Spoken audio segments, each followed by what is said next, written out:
Okay, welcome to the Ranking Heroes, the podcast where we sit down with digital marketing experts who are driving real measurable growth for businesses around the world.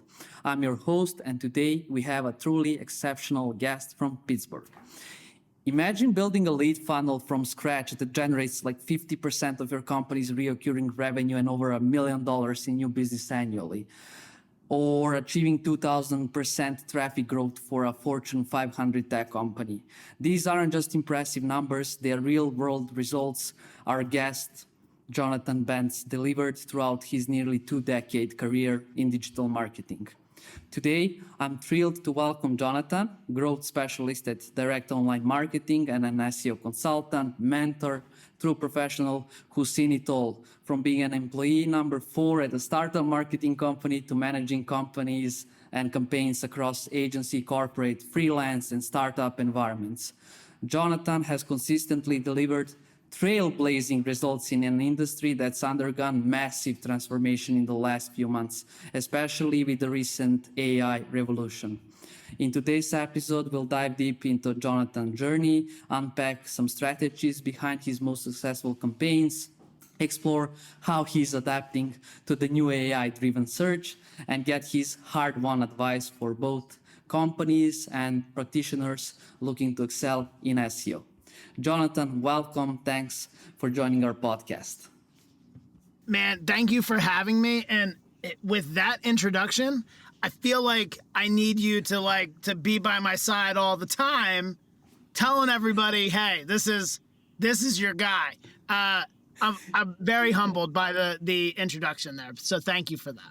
No worries. Now that we set high expectations for our listeners, let's start by asking you what was your entry point into SEO and digital marketing, like nearly 2 decades ago, and what did this field look like back then?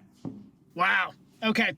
So my entry into the field, I was a student in university. Actually, this is West Virginia University. This is my alma mater right here on my chest. Convenient that I wore this quarter zip today. So at that time, I was a journalist. I was doing sports writing for the Associated Press. And I got an email from an agency owner in the Philadelphia market in the States. So this was 2004. And at that time, he offered me an internship. He offered me more money per hour than I had ever been offered by anybody to do anything. And that felt nice. It did. Now, it turns out that the business owner is my uncle. And so it turned out my hourly rate that he offered me was actually at the dinner table. My aunt told him, "Yeah, you should pay him that much," right? Like that was how involved it was. So he offered me this internship, and the response at the time, or the feedback at the time, was here. He gave me a link to SEObook.com. And he told me, I want you to learn this, and who knows, maybe you'll make it a career someday. Turns out, 20 years later, he was right. So I'm forever indebted to Bob Bentz, who now runs the marketing agency, the digital marketing agency Purple Gator in the Philadelphia area. Because at that time and at that stage of his business, visionary, innovative thinker, and he brought his nephew in to learn the ropes of SEO in 2004, and he's gotten a lot right in his career. That was also something that he got right, that I was going to make this my career. Oh, I want that guy to tell me my future. He'll be right.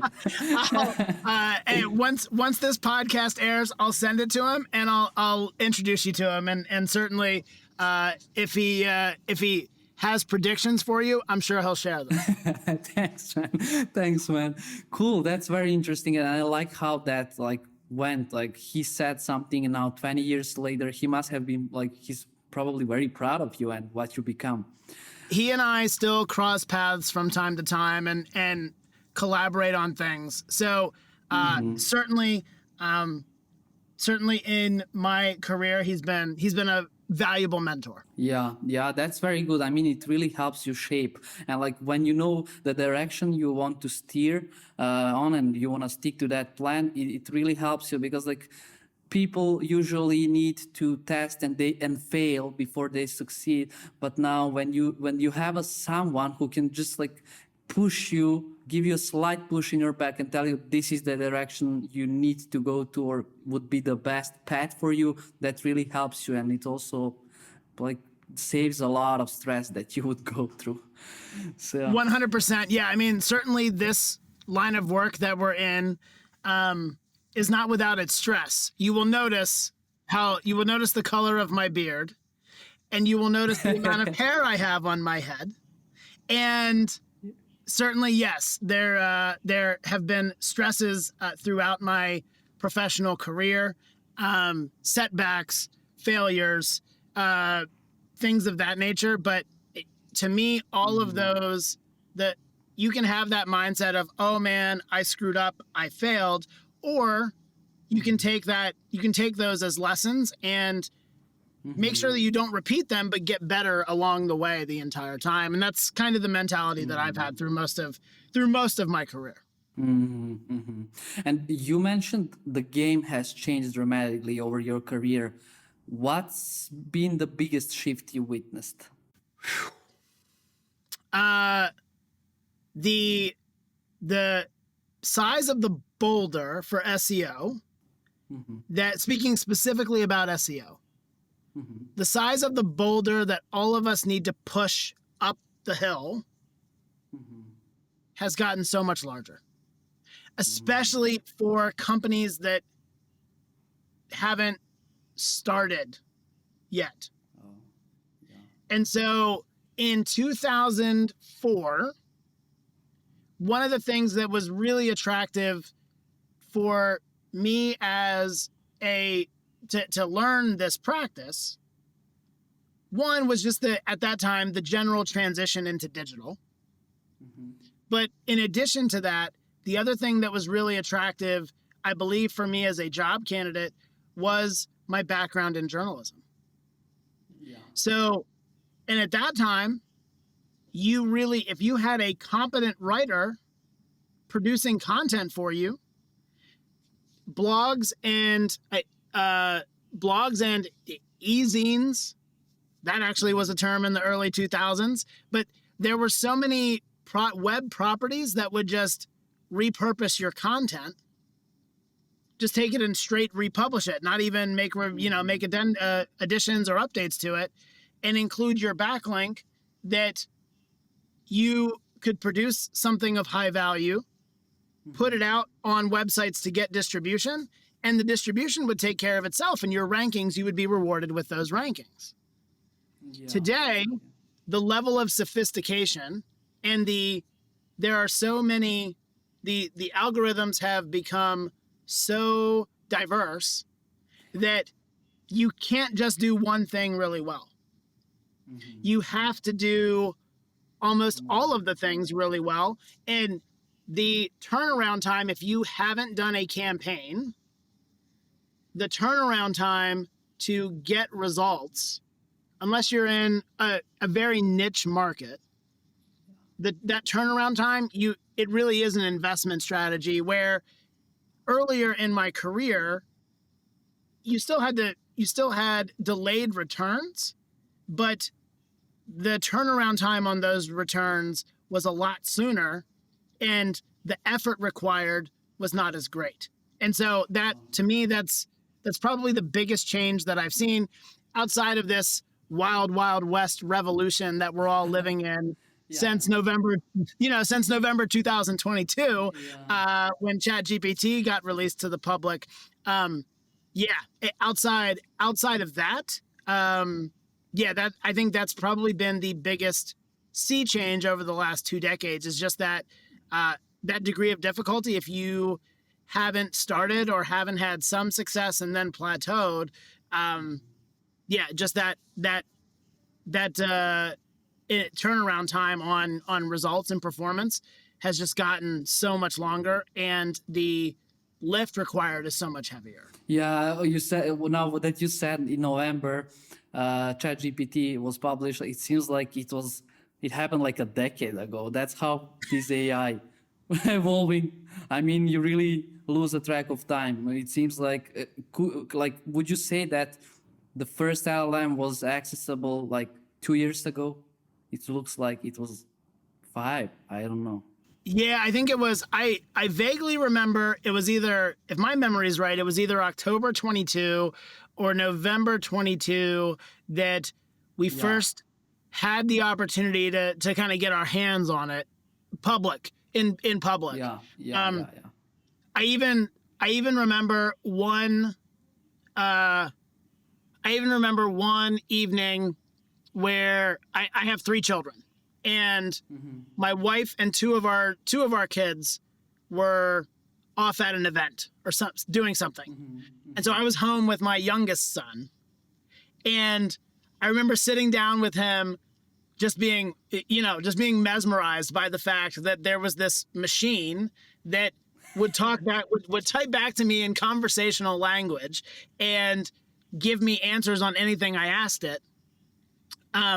It wasn't always right, but it would give answers to questions that it would just casually give you an automated answer response that read and sounded like a human. And now thinking about how we're all kind of using it to some degree as a co-pilot or as a companion app to producing the work that we do, and really we're 3 years into, like, big picture, we're 3 years into this. That's crazy, man. Thinking about where we're at now, and ultimately where the potential could be.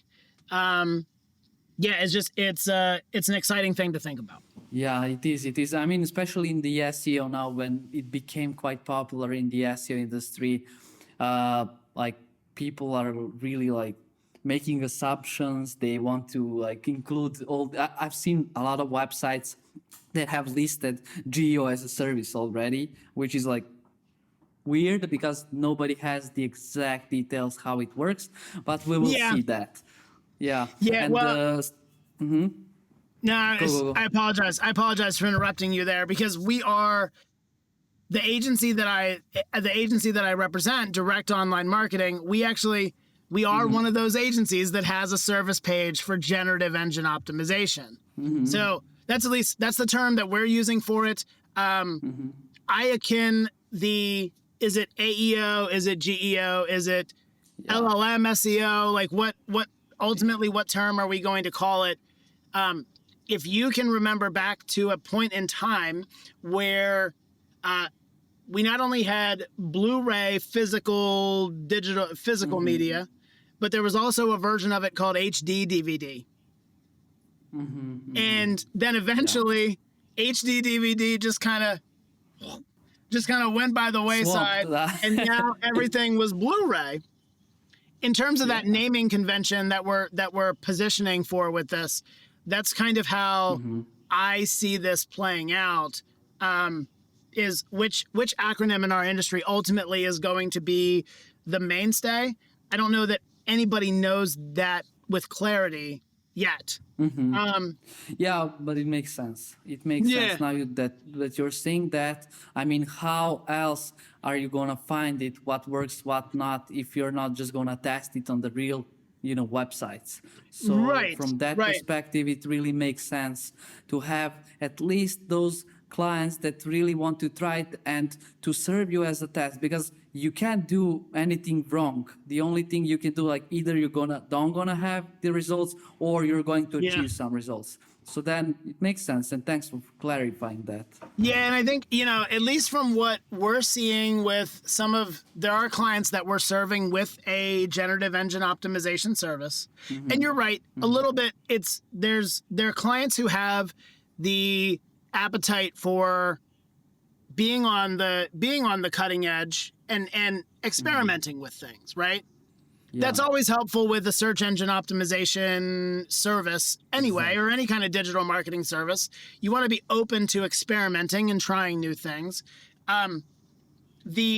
With these clients in particular, though, because they have some type of tracking set up where they can see source attribution, whether it's HubSpot, Google Analytics, any other marketing attribution platform. When you start seeing if you can see a lead or a conversion on your website and see it all the way through, and then be able to attribute it back to the large language models, that starts to make life easier for people to understand its impact. And what we've seen so far, just early results, and we're experiencing this on our website as with opportunities being created through our own website. Companies are using the opportunities that come in through large language models are versed already. They're highly qualified and they're high intent. And so you don't have to compete quite as hard to get them into engaging with one of your solutions. So if that works for us in the B2B professional services industry, and that should also then extrapolate out to anything in business to business, software companies, or manufacturers, anything like that. There are so many use cases where the large language models are they experimental? Yes. Is there any agency with 100% confidence that knows exactly what the playbook is going to be on a quarter-to-quarter basis? No. But the opportunity is there for great leads, great opportunities, and you almost have that opportunity with large language models to get in on the ground floor and do it well now. Like companies who were disruptive 20 plus years ago doing traditional SEO, that they got the benefits from that. And so as we're talking to companies who are considering this for 2026, or they're considering maybe trying to get something started now, that I think really is that's what companies are going to have to weigh as they're evaluating whether or not they want to step into a speculative generative engine optimization service, and what does that look like? Makes sense. So you would say that the user intent from the people coming to your website through LLM is most likely transactional, like all the time. Because what I think, it doesn't make sense to capture those like top of the funnel keywords, because Google AI overview is already eating them all, because they are getting replies to all the tofu content, so now all the bofu content, it needs to be let's say optimized for LLM. So the user intent is like transactional or commercial, and those are the high quality leads that will visit your website through the LLM. Yeah, and I mean, I've always been of the mindset that is how a good, especially in the B2B space, that's how a good SEO campaign should be run and should be anchored. That's my personal opinion, and I've had disagreements before with companies because of that. I haven't always been on the same page with, depending on the person's job role that we're working with. Sometimes they'll be more interested in writing that. What is one example here? But what is link building? I've had foundational strategic disagreements with our points of contact at companies before, because they've wanted to generate foundational, long form, definition, top of funnel content on their topics, and thought that was the best path forward for an SEO campaign.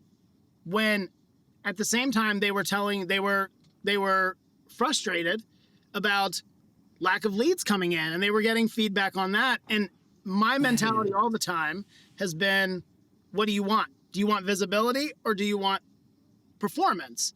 If you want performance, we're going to structure your campaign this way. If you want just general visibility and you want a lot of traffic and you want to like fill up awareness, you can go after that. Go.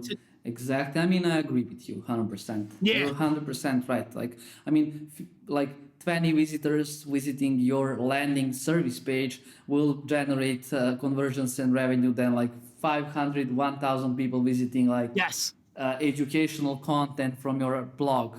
Yeah. So, Well, makes sense. Makes sense.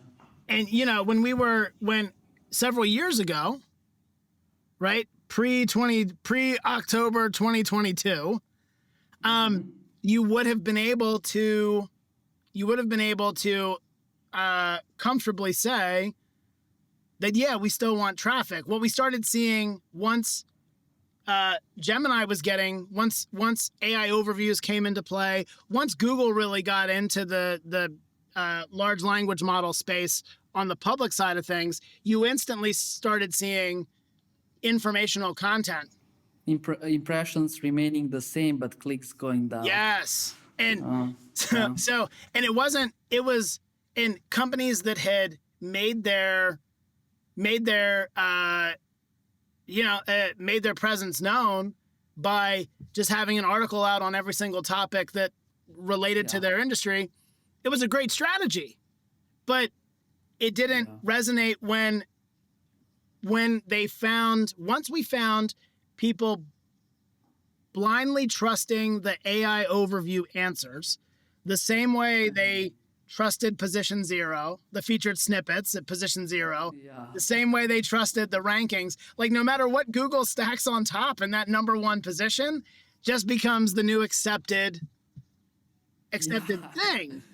And so they were losing traffic, even though their pipeline and their business outcomes weren't. So your traffic chart looked like, sorry, I'm in a window, but like your traffic chart might have looked like this going down, but your performance numbers were kind of like flat or maybe even growing. And like, how do you explain that?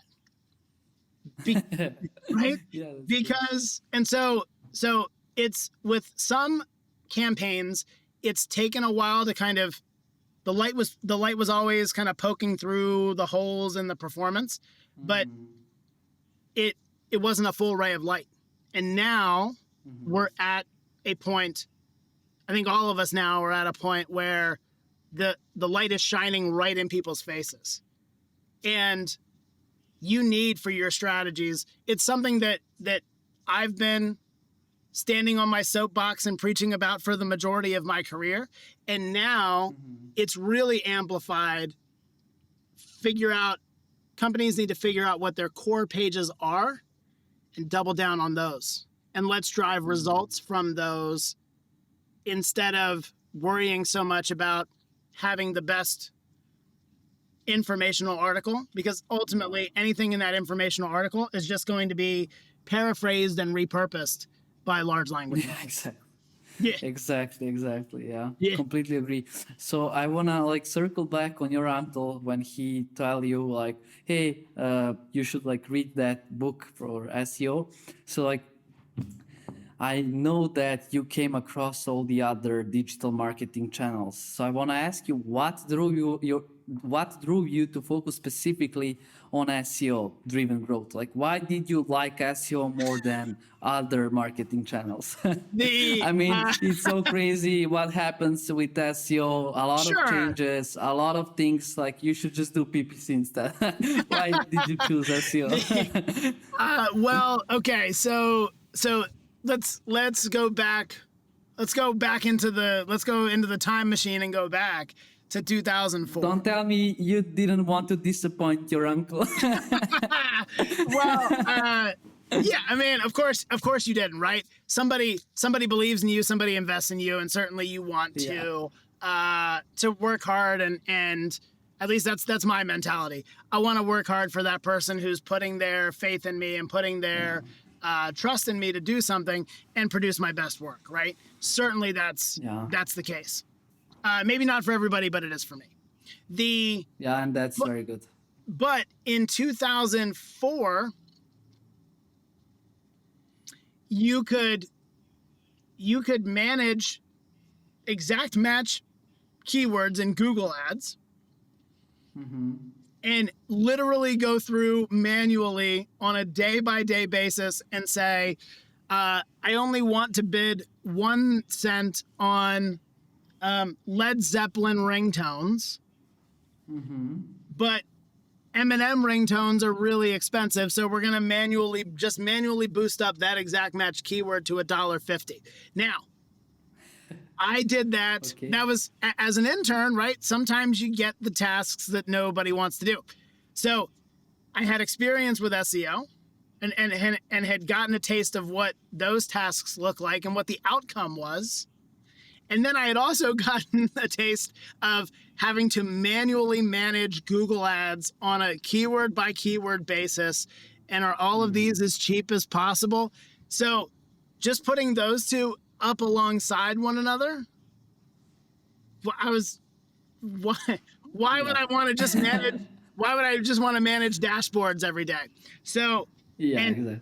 with my background in writing, that gave me a little bit of an unfair advantage and lean towards something that was more catered to content creators and writers. So that turned me. And then you've probably been there. I'm sure a lot of people listening to this podcast have been here as well. The first time that you pull a ranking for a keyword that matters, you're hooked. Oh, You are yeah. hooked. Yeah. So, or the first time you see in metrics, you see any kind of virality for something that you've done, whether it's a traffic boost or a site like a link where a website or an organization that you hold in high regard cites work that you've done. Right. Yeah. And so that dopamine hit, right? A lot of people get dopamine hits from likes on Instagram. That's not me. For me, it was that dopamine hit of I took a couple hours to produce this thing, and this reputable organization decided to cite my work and include it in their newsletter. Oh, okay, now that's getting traffic. Or okay, now I'm ranking if you Google this keyword phrase that the boss was really concerned about having coverage for. And now this piece that I created from nothing is the piece that's driving that outcome. Yeah. That was the dopamine hit for me, where I was like, okay, like I did this. Nobody else at the company did this. I'm hooked. And so for me, that was the moment where I was in on SEO as the option for me. Now, to your point, yeah, I've been an email marketing manager. I've been a website manager. I've certainly managed advertising campaigns across a lot of the different platforms. But the thing that always comes back for me is that trust that people put in the organic stuff in Google, and now the organic recommendations from large language models as we're looking forward, and wanting to be that trusted. I want to be wanting to be that trusted resource, or produce that trusted resource that people naturally put their trust in. That I think is probably what motivates me. Thank you for the therapy couch this afternoon. I appreciate it. That's crazy. Like what you said, like when you started ranking number one for a very important keyword, that dopamine hit, I just remembered my son trying tasting the ice cream for the first time. That's the same feeling. Like you are Right. hooked up. Yeah. Right. Yeah, you're on That's with the it. right. That's Like it. that's a special feeling, right? And Yeah. you can think about it at all different levels. Yeah. That uh the first time that you got called out and you weren't expecting it from on social media, there's a feeling that comes along with that. Yeah. And That's so so man. there's those, if I'm really kind of thinking back on it, that probably was what drew me to SEO in 2004 and kept me going in SEO through 2005, 2006, and then keeping it that, and it was something that nobody else knew a lot about in Yeah. 2004, at least in my circles. And so I came back from that internship, went back to university, and it was like uh, I had learned this thing that none of my other schoolmates knew about. And so I knew I had that hireable, like I had that X factor in 2004 that all of my other, some of my classmates will have better grades. Some of my classmates will have a better network. Some of my classmates will naturally have more accolades than I do. Yeah. But I had this thing that they didn't know anything about, and I knew it was going to be that was at the early stage of the digital wave, and so I was kind of like, Yeah. Yeah. this is my ticket, and I had found that. Oh man. So That's amazing. yeah, so Yeah. it's that dopamine hit of success, right? But then however you evaluate that, but then in addition, having that X factor, I think, is what really drew me to SEO. And then once you're in the system, it's, if you're good at it, then you're going to stay relevant and stay in demand. Yeah, yeah, I agree. And you were young, you were studying then, and I don't know how you even like managed to sit down there and be there for exams and everything when you had that thing going on in your head, like SEO marketing, and your colleagues were like, what's this guy telling? Like, what's CGO? What is it? They couldn't Right. even spell it out. Right. That's crazy. Right. That's crazy. Yeah, But I it can was see it the was it motivation. was I mean, and there are still people today that when we tell them what we do in our career, right? I'm speaking to practitioners. We're speaking. It's us speaking to us, but Yeah. there's still I'm sure there are still people when we identify what we do that kind of look at it like, what's that? And Programming IT, yes. yeah, right. Are you right? Are you IT? Yeah, that's everybody. Yeah. Are you a website developer? Not really. Like, can I do some of those things? Absolutely. But no, our core competency still sometimes does still kind of get that head turn and that like confused look. And we end up having to be able to explain it like our friends, family, loved ones are 5, because that's the easiest way to make it relevant to them. Yeah, I agree. I agree. And I say when they say when they ask me how would you describe SEO? Like I'm having a business, I don't know anything about it, and I say running a business without SEO is like running it but without telling anyone. That's how I phrase it, so they can understand it like properly. Yeah. That's really good. And most people have now either been on their phones or been on a laptop, desktop, whatever, long enough to see the sponsored listings against the traditional listings. And so Search. that analogy for how when you go onto Google and Google something and then start scrolling through the ads, that list of 10 links, did you know that those can be influenced and like you know, right? And then they're like, oh no, I didn't know that. And then you show them, like you can show them kind of in 60 seconds, they wrote on this page that you clicked on, they wrote things a certain way so that they would be recommended ahead of everybody else. Yeah.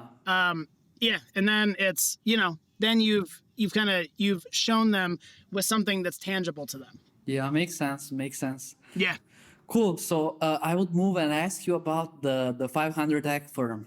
I would like to hear, like, you achieved huge growth and you draw 1 million annual sales pipeline. So, like, I know probably you have some NDA or something, but can you walk us through some parts of that campaign? Absolutely. And like maybe add some, explain us what you did, how the process looked like. Like you can start from the goals that you wanted to achieve and then like give us some more details.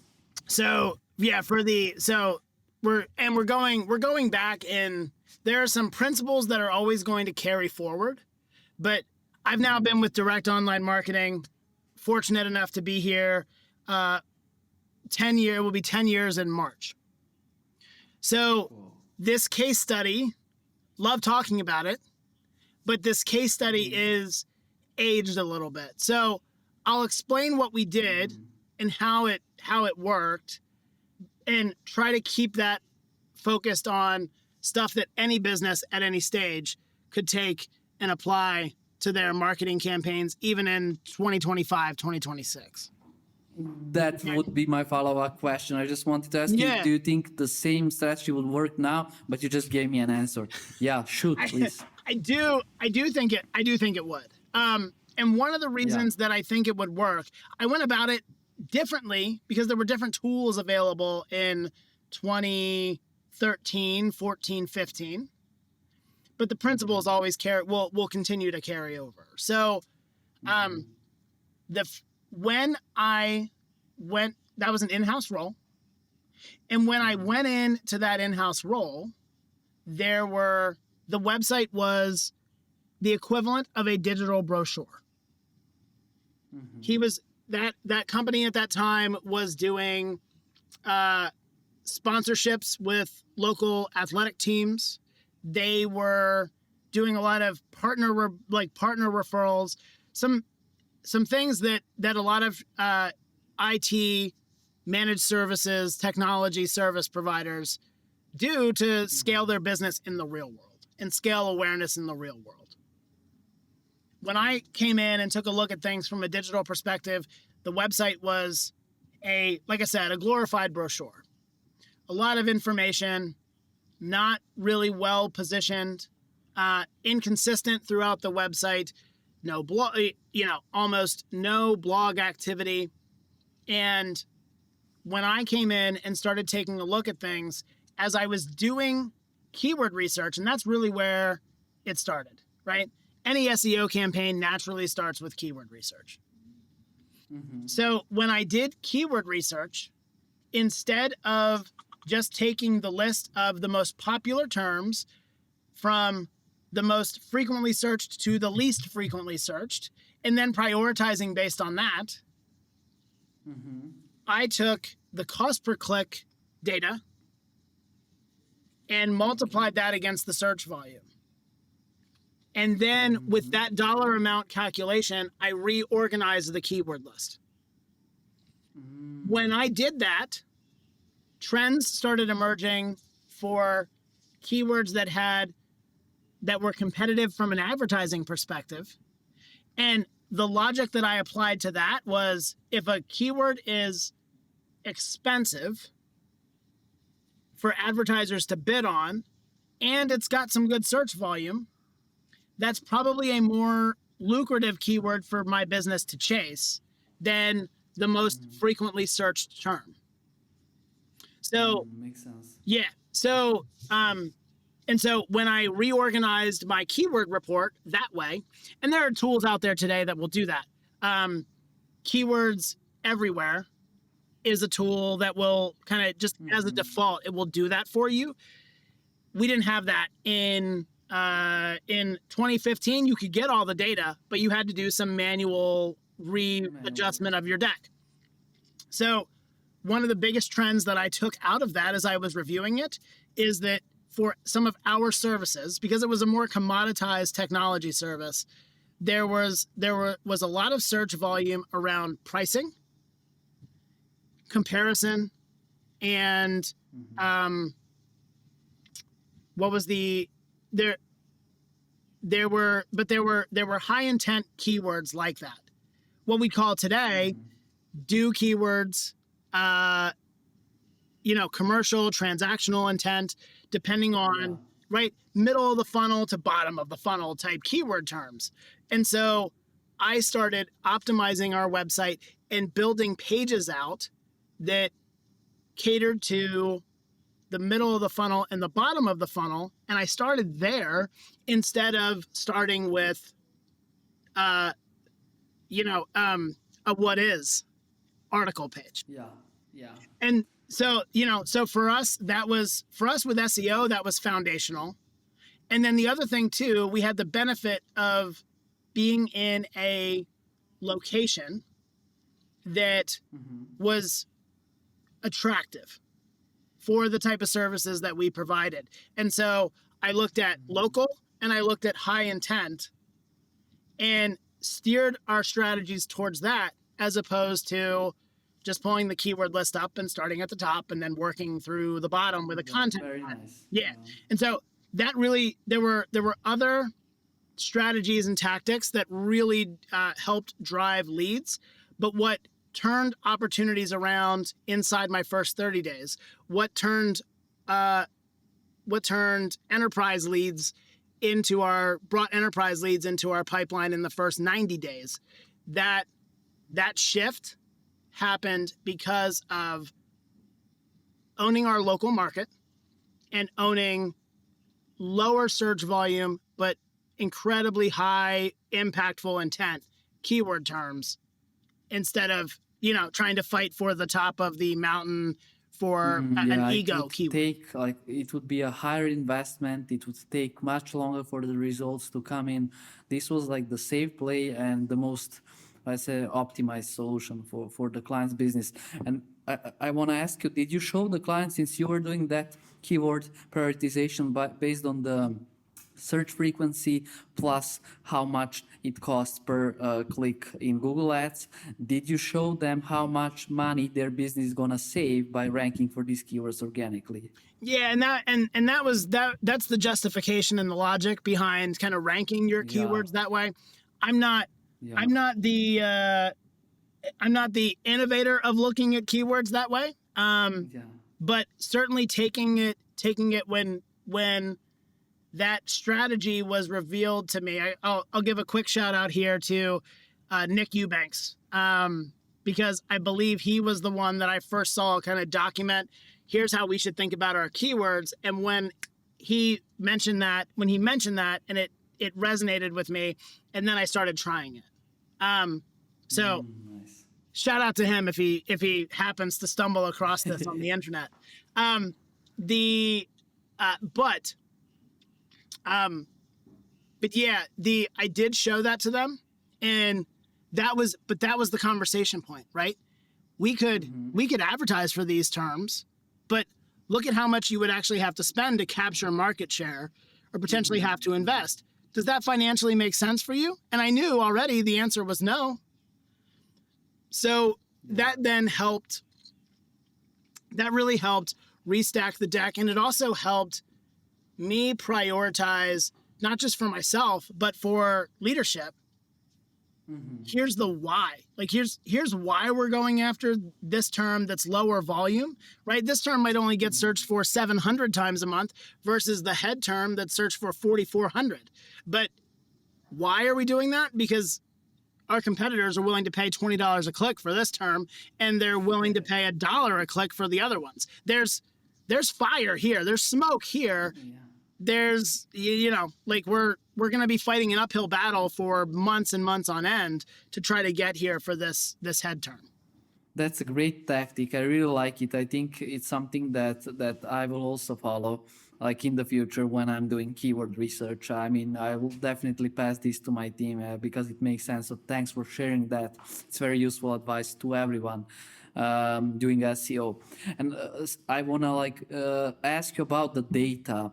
How do you use data analytics to inform your SEO and growth strategies, and what metrics matter most to you? Awesome question.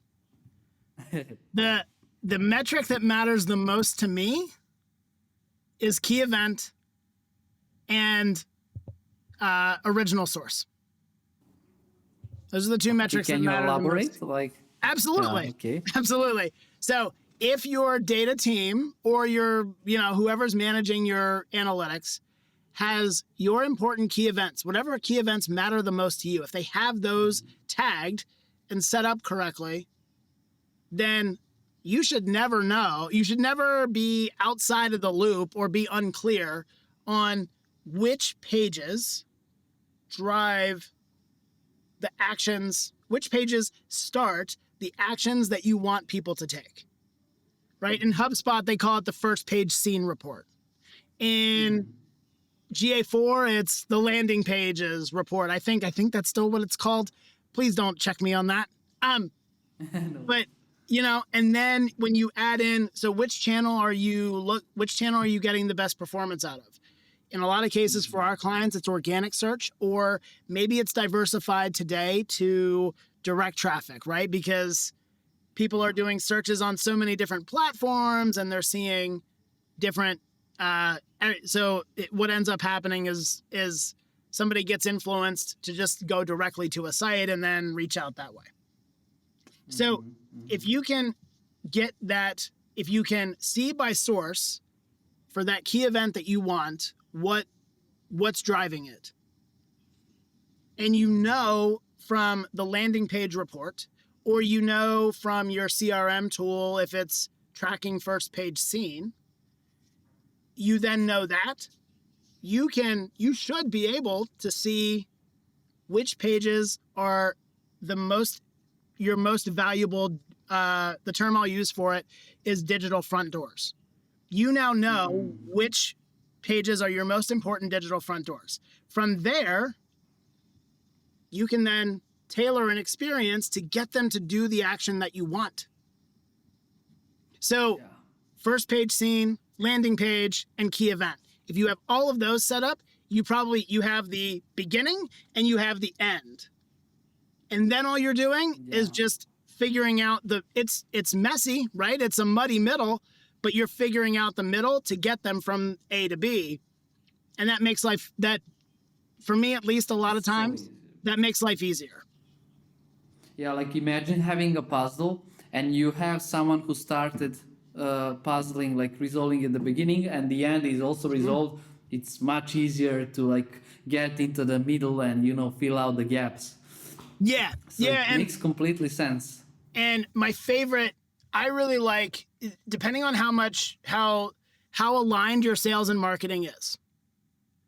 What really gets valuable is when you know who customers are.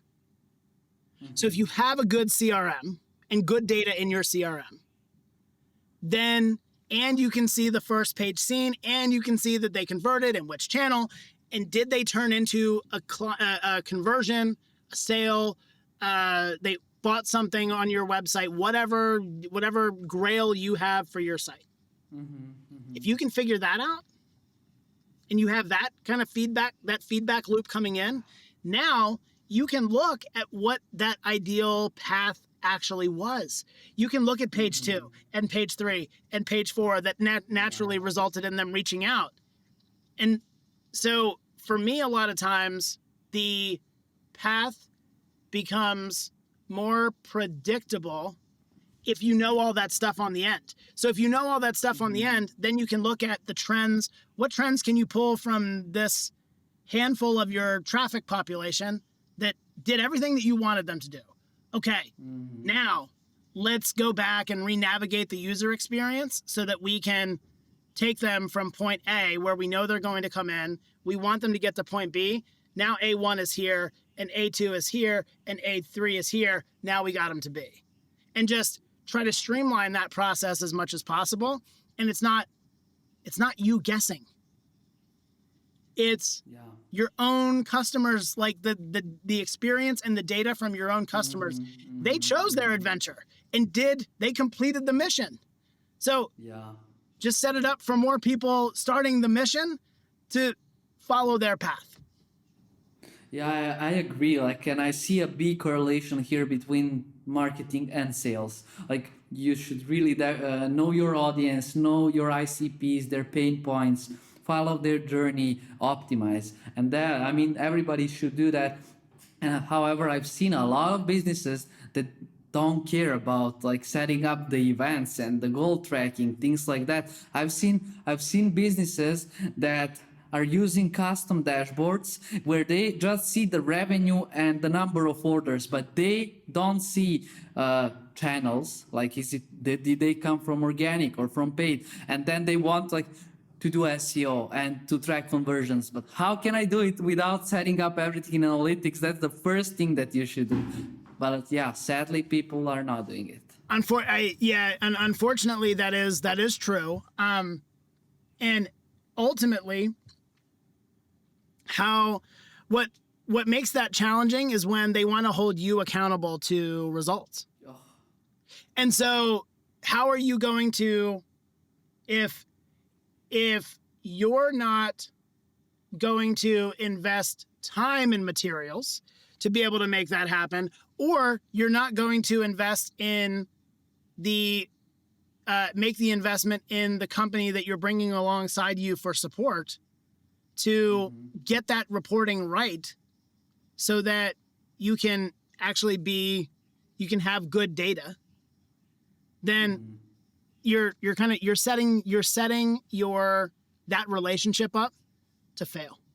No matter how much you invested in the service, if it's not set up to be data driven and actionable for you, you're ultimately setting your consultant, vendor, service provider, whatever term you want to use for it, you're setting them up to not perform at their best for you. They could do better for you. Part of the way that they could be better for you is by you giving them the tools that they need in order to perform at their best level.